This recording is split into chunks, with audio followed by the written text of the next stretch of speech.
Hi there. I've got a question for you. Who went to heaven without dying? And what might their stories reveal about life, death, and divine mystery?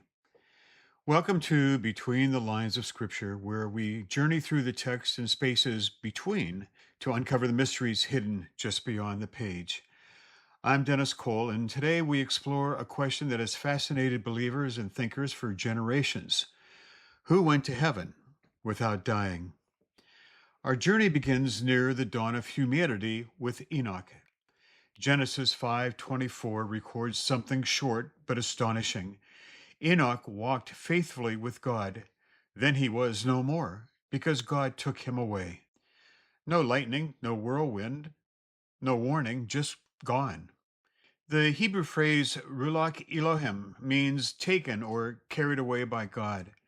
Ancient Jewish writings outside our Bible, like the Book of Enoch, say that this man was shown the very secrets of heaven, the paths of the stars, the ways of angels, and the mysteries of divine order.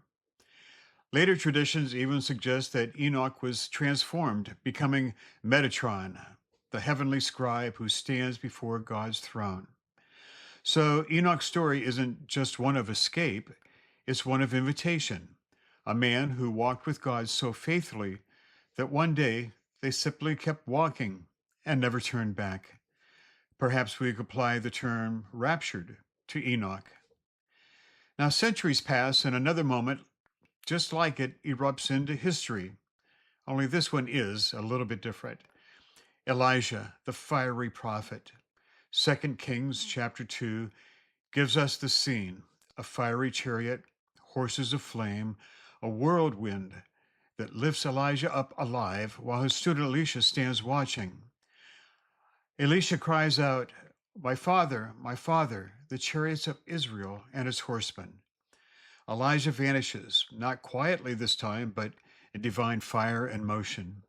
In Jewish tradition, Elijah never dies. He's the eternal guest, the awaited one who is believed to return before the coming of the Messiah. Even today, his spirit is welcomed at every Passover table. And in the New Testament, he does return, appearing beside Moses and Jesus on the Mount of Transfiguration. Heaven opens and earth stands witness. But could there be others? Well, maybe. Well, let's take a look at Moses. Deuteronomy 34 says that God himself buried Moses, and no one has ever found his grave. Then in Jude 1:9, there's a strange scene: the archangel Michael disputing with the devil over Moses' body. Why such a struggle for a body unless something more was at work? And yet Moses, long after his death, also appears, standing beside Elijah and Jesus, radiant in glory. The buried and the unburied, both alive in God's presence. Some scholars add Melchizedek into the conversation, that mysterious priest from Genesis and Hebrews, described as without beginning of days or end of life, a figure who seems to step beyond time itself, a shadow of eternity walking in human form.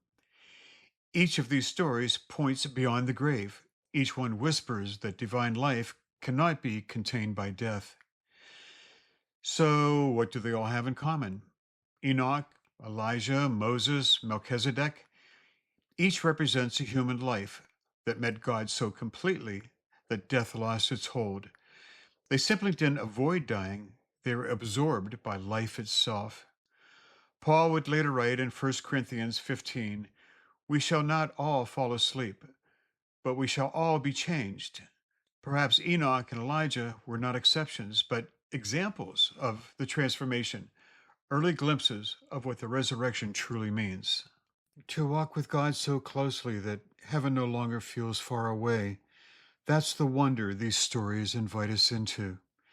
It's not about escape, it's about intimacy, not about leaving the world behind, but drawing so near to the divine that death itself becomes a doorway, not an end.